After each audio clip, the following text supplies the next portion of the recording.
Mister meet game आप लोगों ने जरूर खेला होगा या फिर किसी बड़े यूट्यूबर को खेलते देखा होगा, लेकिन क्या आपको पता है मिस्टर मीट का असली नाम क्या है और मिस्टर मीट की फैमिली एग्जिस्ट करती भी है या नहीं, और मिस्टर मीट का वो पेट पिग 13 कौन है, और वो मिस्टर मीट का पेट कैसे बना, और सबसे इंटरेस्टिंग बात मिस्टर मीट गेम का कनेक्शन इविलन गेम के अलावा भी एक और गेम से है। तो वीडियो बहुत इंटरेस्टिंग होने वाली है, तो इस वीडियो को लाइक और चैनल को सब्सक्राइब कर दो। जल्दी करो जल्दी, बदमाशी नहीं मिटता।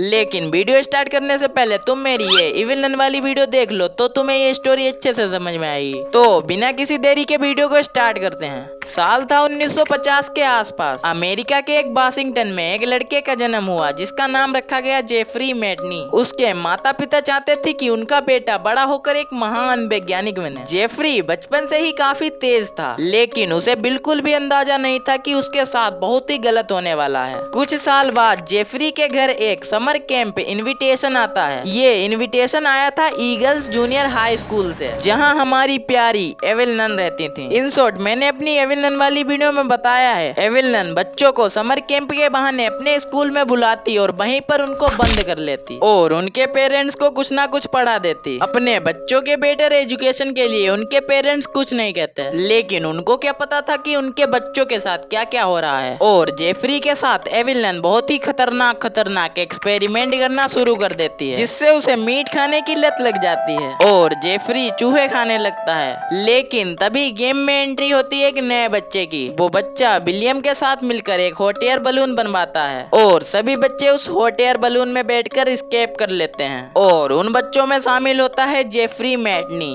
जेफरी बड़ा होकर एक अच्छा इंसान बनना चाहता था, वो अपना परिवार बनाना चाहता था, लेकिन किस्मत को कुछ और ही मंजूर था। तो देखो, ईगल्स जूनियर हाई स्कूल से निकलने के बाद जेफरी मैटनी की जिंदगी धीरे धीरे नॉर्मल होने लगती है, लेकिन उसके अंदर अब भी मीट को लेकर एक अजीब सा ऑब्सेशन था। कभी कभी उसे गुस्से के दौरे पड़ते थे और कभी कभी उसे अपने बचपन के वो डरावने दिन भी याद आ जाते थे। फिर भी जेफरी ने हार नहीं मानी। उसने फैसला किया कि अब वो एक नई जिंदगी शुरू करेगा। और फिर ईयर 1983 में उसकी मुलाकात होती है एक लड़की से जिसका नाम था सुसैन। दोनों धीरे धीरे रिलेशनशिप में आ जाते हैं और कुछ समय बाद उनकी शादी हो जाती है। यही वो चीज थी जिसका सपना जेफरी ने बचपन से देखा था, एक अपना परिवार, एक अपना घर, एक नॉर्मल सी जिंदगी। शादी के बाद जेफरी ने अपनी वाइफ के नाम से अपने हाथों पर एक टैटू बनवाया। यहीं से एक इंटरेस्टिंग मिस्ट्री शुरू होती है। उस टैटू पर SM लिखा हुआ था। कुछ फैंस मानते हैं कि इसका मतलब था सुसन मैटनी, लेकिन कुछ लोगों का मानना है कि इसका मतलब सिस्टर मैडलाइन भी तो हो सकता है, क्योंकि जेफरी का पूरा बचपन उस औरत के एक्सपेरिमेंट के नीचे गुजरा था। तो भाई इसका जवाब क्या हो सकता है, आप लोग कमेंट में बताओ। समय बीतता गया और जेफरी की जिंदगी में खुशियां आने लगी। सबसे पहले पैदा हुई उसकी बड़ी बेटी रेबेका मैटनी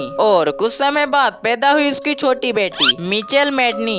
अब जेफरी को लग रहा था कि उसकी जिंदगी फाइनली ठीक हो गई है। वो अपनी दोनों बेटियों से बहुत प्यार करता था, खासकर रेबेका से। कई सोर्सेस और डायरीज से ये पता चलता है कि रेबेका उसकी फेवरेट बेटी थी। कई सालों तक सब कुछ ठीक चल रहा था, लेकिन 22 अक्टूबर 1989 को जेफरी को पता चलता है कि सुसैन उससे चीट कर रही थी और वो किसी और आदमी के साथ रिलेशनशिप में थी और उसका नाम था फ्रैंक मिलर। ये खबर जेफरी के लिए किसी शौक से कम नहीं थी। उसे क्या पता था कि उसका पास्ट तो इतना बेकार था ही, लेकिन फ्यूचर भी ऐसा वाहियात निकलेगा। मिस्टर मीट को मुश्किल से एक नॉर्मल फैमिली मिली थी, अब उसका वही परिवार टूट रहा था और इसी पल जेफरी का ट्रांसफॉर्म होता है मिस्टर मीट के रूप में। उसका दिमाग फिर टूटने लगा और उसका गुस्सा 7वें आसमान पर पहुंच गया। उसने सुसैन को घर से बाहर निकाल दिया और मिचेल अपनी माँ के साथ चली गई, लेकिन रेबेका को जेफरी ने अपने पास रखा। इसके पीछे एग्जैक्ट रीजन कभी कंफर्म नहीं हुआ, लेकिन सबसे पॉपुलर थ्योरी के हिसाब से रेबेका उसकी फेवरेट चाइल्ड थी। अब जेफरी पूरी तरह अकेला पड़ चुका था और इसी अकेलेपन में उसने अपनी साइंटिफिक नॉलेज का यूज करना शुरू कर दिया। बचपन में एविलन के स्कूल में उसने कई एक्सपेरिमेंट देखे थे। साइंस में उसकी नॉलेज पहले से ही काफी अच्छी थी और कई महीनों की रिसर्च के बाद उसने एक ऐसा केमिकल तैयार किया जिससे वो लोगों को पिग में बदल सकता था। और जेफरी यानी मिस्टर मीट ने इसका टेस्ट पहले 12 लोगों पर किया और फिर मिस्टर मीट ने इसका 13वां एक्सपेरिमेंट किया फ्रैंक मिलर पर और धीरे धीरे वो एक विशाल पिग में बदल गया। यही फ्रैंक मिलर आगे चलकर पिग 13 बना। लेकिन यहाँ एक और मिस्ट्री है। मिस्टर मीट फ्रैंक मिलर से तो नफरत करता था, लेकिन वो पिग 13 के रूप में उसे अपने घर में क्यों रखता है? वो उसे बाकी पिग की तरह सेल क्यों नहीं करता है? तो देखो, ऐसा इसलिए होता है क्योंकि पिग 13 उसके बदले की ट्रॉफी थी। मिस्टर मीट रोज देख सकता था कि जिस आदमी ने उसका घर तोड़ा था वो अब एक जानवर बन के रह चुका है और पिग 13 उसके लिए एक रिवेंज का सिंबल बन गया था। लेकिन मिस्टर मीट यही नहीं रुका। उसने डिसाइड किया कि वो अपने एक्सपेरिमेंट्स को और बड़े लेवल पर ले जाएगा और इसी तरह जन्म हुआ मिस्टर मीट कंपनी का। मिस्टर मीट लोगों को किडनैप करता था, उन पर एक्सपेरिमेंट करता था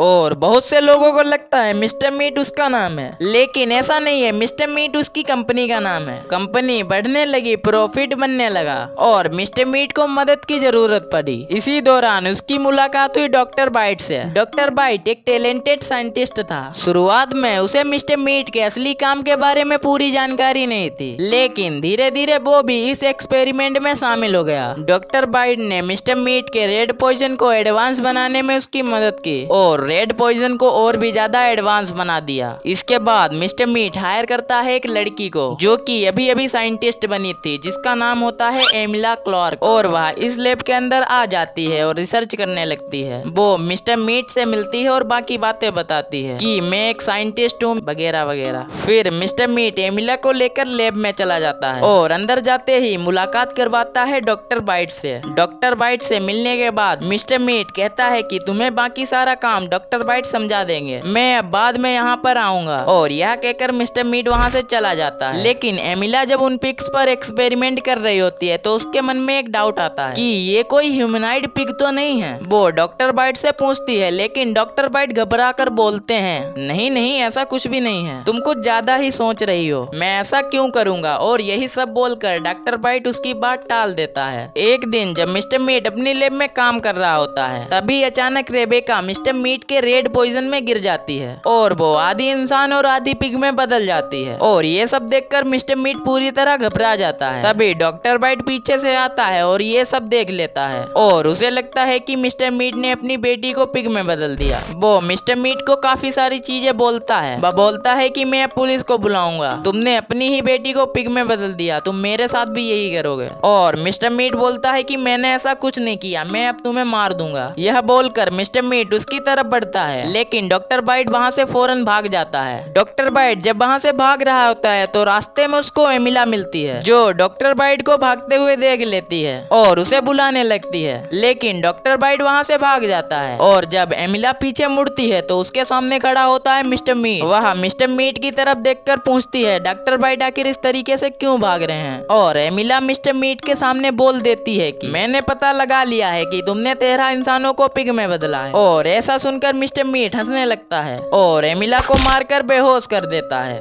और उसे वहीं बेसमेंट में बंद कर देता है एक डोर के पीछे, जैसा कि हमें गेम में दिखाया जाता है। अब डॉक्टर बाइट गेट के बाहर जा चुके थे और डॉक्टर बाइट वहीं गेट के पास खड़े हो जाते हैं। वहाँ खड़े होकर वह देखते हैं कि एक कार आ रही है सामने से। इस कार के अंदर आखिर कौन है? वो कार फौरन से रुकती है मिस्टर मीट के घर के सामने और डॉक्टर बाइट कहते हैं कि चलो कोई तो आया हमारी मदद करने। और इस कार के अंदर होता है एंथनी म्यूलर, यानी इस गेम का मेन कैरेक्टर। एंथनी म्यूलर एक डिटेक्टिव था। एमिलिया को मिस्टर मीट पर पहले से ही शक था, इसीलिए उसने एंथनी मिलर को पहले ही खबर कर दी थी। एंथनी भी यहाँ पर इन्वेस्टिगेशन करने आया होता है। जब एंथनी यहाँ पर आता है तो वह देखता है कि यहाँ का माहौल काफी क्रीपी है। तभी वहाँ पर उसकी मुलाकात होती है मिस्टर मीट से, जो कि पूरे तरीके से पागल हो चुका था। और वह इस घर के अंदर गैरेज में देखता है कि एक लड़की कैद है, जो कि मिस्टर मीट की बड़ी बेटी रेबेका ही होती है। वो यह देखकर बहुत ही हैरान हो जाता है। मिस्टर मीट ने रेबेका को उसके अंदर इसलिए बंद करके रखा था क्योंकि रेबेका इसके बारे में किसी को बता ना सके कि उसके फादर एक डेविल हैं, जो लोगों को पिग में बदल देते हैं। और थोड़े टाइम बाद उसे देखने को मिलती है एमिला क्लार्क। वो बेसमेंट में कैद थी। वो एमिला को भी बचाना चाहता था और उसकी छोटी बच्ची को भी, और साथ में वह मिस्टर मीट को भी पुलिस के हवाले करना चाहता था। फिर एंथनी डिसाइड करता है कि वह मिस्टर मीट के खिलाफ बहुत सारे सबूत इकट्ठा करेगा और फिर एंथनी को मिस्टर मीट के घर में एक कैमरा मिलता है और उस कैमरे की मदद से वह मिस्टर मीट की लैब में जाता है। मिस्टर मीट की लैब में जाने के बाद एंथनी वहाँ के सभी डार्क सीक्रेट को अपने कैमरे में कैप्चर कर लेता है और कॉल करता है पुलिस स्टेशन को और पुलिस स्टेशन से एक ऑफिसर को बुलाता है और कुछ देर बाद पुलिस ऑफिसर वहाँ पहुँच जाता है। पुलिस ऑफिसर को वह सभी सबूत दिखाता है जो उसने इकट्ठा किए होते हैं। इसके बाद पुलिस ऑफिसर मिस्टर मीट को अरेस्ट कर लेता है और दूसरी तरफ एंथनी की मुलाकात होती है डॉक्टर बाइट से। फिर दोनों बात करते हैं रेबेका के बारे में जो कि अब पिग में बदल चुकी थी। तो डॉक्टर बाइट कहते हैं मैं उसे नॉर्मल कर सकता हूँ। इसके बाद एंथनी डॉक्टर बाइट की मदद करता है मिस्टर मीट की बेटी को क्योर करने में और फिर मिस्टर मीट की बेटी वापस से इंसान बन जाती है। डॉक्टर बाइट और एंथनी ने मिलकर रेबेका को फिर से इंसान बना दिया था। इसके बाद सुसन अपनी बेटी रेबेका को वापस ले जाती है और मिस्टर मीट को पेश किया जाता है कोर्ट में जहाँ मिस्टर मीट को गिल्टी प्रूफ कर दिया जाता है और अब मिस्टर मीट को भेज दिया जाता है स्टेट के सबसे बड़े जेल में। जेल में जाने के बाद मिस्टर मीट प्लान करता है अपना रिवेंज और वहाँ पर एक गार्ड से दोस्ती करता है जिसका नाम था टेरी। टेरी मिस्टर मीट का बहुत अच्छा दोस्त बन जाता है और वो इसी गार्ड के साथ प्लान करता है यहाँ से एस्केप कैसे करना है। इसीलिए वो दोनों एक ऐसे ड्रिंक को तैयार करने जा रहे थे जिसका नाम होता है ब्लेडी मेरी और इसी ड्रिंक के अंदर वो लोग डालते हैं अपना वही रेड पॉइजन जिससे लोग पिग में बदल जाते हैं। फिर दोनों मिलकर इस पॉइजन को बना लेते हैं लेकिन कोर्ट डिसाइड करता है अब मिस्टर मीट को मार दिया जाएगा। इसीलिए कोर्ट प्लान करती है एक ऐसा एग्जीक्यूशनरी तरीका जिससे मिस्टर मीट को मारा जा सके। वो लोग एक ऐसी चेयर बनाते हैं जिस पर मिस्टर मीट बैठे और उसको एक जोरदार शॉक दिया जाए जिससे उसकी मौत हो जाए। लेकिन इसके बारे में मिस्टर मीट को भी पता चल जाता है। अब अक्टूबर 2001 के अंदर मिस्टर मीट को उस चेयर पर बैठाया जाएगा और मिस्टर मीट को इलेक्ट्रिक शॉक से मार दिया जाएगा। ये खबर सुनकर पुलिस स्टेशन में मिस्टर मीट की फैमिली आती है। डॉक्टर बाइट, एंथनी, एमिला और फ्रैंक मिलर भी आते हैं। सब लोग पुलिस स्टेशन पहुंच जाते हैं और आपस में बातें करने लगते हैं